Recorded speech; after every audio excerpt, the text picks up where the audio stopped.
কেন আমরা এই শুধু একটা কাগজ 30 টাকা 40 টাকা দিয়ে কিনবো? কেন এই কাগজ কেন 30 টাকা 40 টাকা দাম? এইটা যদি আপনি দোকানে যেয়ে 5 টাকা পিস খুলে কেনেন, যে আমাকে সিঙ্গেল প্যাকেট আকারে আমি কিনবো এক এক পিস, আপনি যদি এরকম এক প্যাকেট লেক্সাস বিস্কুট এই বক্স সহ কিনতে চান, তাহলে আপনাকে গুনতে হবে 90 টাকা অথবা 100 টাকা, কারণ এটার এমআরপি দিয়ে আছে 100 টাকা। দোকানদার আপনার কাছ থেকে সর্বোচ্চ 10 টাকা 15 টাকা কম রাখতে পারে, অর্থাৎ আপনাকে বেশিরভাগ সময় 90 টাকা অথবা 100 টাকা দিতে হবে। কিন্তু আমার কাছে কথা হচ্ছে, এইটা যদি আপনি দোকানে যেয়ে 5 টাকা পিস খুলে কেনেন, যে আমাকে সিঙ্গেল প্যাকেট আকারে আমি কিনবো এক এক পিস বিস্কিটের দাম 5 টাকা, তাহলে 5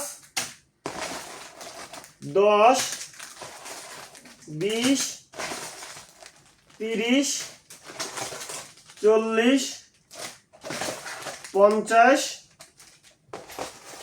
60, মানে আপনি যদি এই বিস্কিটগুলো সিঙ্গেল করে কেনেন, তাহলে এই বিস্কিটগুলো আপনি কিনতে পারবেন মাত্র 60 টাকায়। আর আপনি যদি এরকম একটা বক্সে এই বিস্কিটগুলো ভরার পর তারপর যদি আপনি এই বিস্কিটটা কেনেন, তাহলে আপনাকে 100 টাকা অথবা 90 টাকা, ধরেন না 80 টাকায়।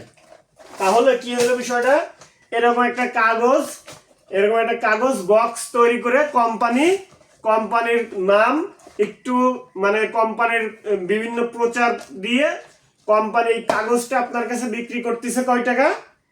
20 টাকা অথবা 30 টাকা অথবা 40 টাকা। যদি আপনি 100 টাকা দিয়ে কেনেন, তাহলে আপনি এই বক্সটা কিনতেছেন 40 টাকা দিয়ে। যদি 90 টাকা দিয়ে কেনেন, তাহলে এই বক্সটা কিনতেছেন আপনি 30 টাকা দিয়ে। আর যদি আপনি এটা দোকানদার আপনার কাছে খুব ভালো রিলেশন, দোকানদার আপনার কাছ থেকে খুব কম রাখে প্রোডাক্টের দাম, তাহলে আপনার কাছ থেকে নেবে 80 টাকা। তার মানে আপনি এই শুধু একটা কাগজের বক্স আপনি কিনতেছেন 20 টাকা। এখন কথা হচ্ছে, আমি সিঙ্গেল কিনতে গেলে একই পরিমাণের বিস্কিট 5 টাকা কিনতে পারতেছি, তাহলে বক্স করার পর কোম্পানি কেন আমার থেকে এত ডাকাতি করতেছে, কেন আমার কাছ থেকে এত টাকা বেশি নিচ্ছে?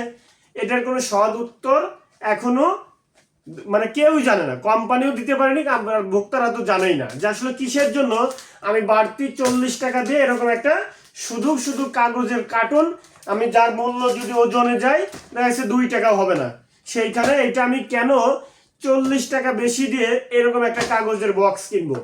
আসলে এটার কারণ কি? কোম্পানিগুলো এরকম কেন ভোক্তাদেরকে ঠকাচ্ছে? এটার কোনো সদুত্তর কি আসলেই আছে? যদি আসলে কেউ জেনে থাকেন যেটা কিসের জন্য এরকম ভাবে করে, তাহলে আমাকে অবশ্যই জানাবেন। কেন আমরা এই শুধু একটা কাগজ 30 টাকা 40 টাকা দিয়ে কিনবো? কেন এই কাগজ কেন 30 টাকা 40 টাকা দাম? এটার উত্তর যদি কারো কাছে থাকে, অবশ্যই জানিয়ে যাবেন।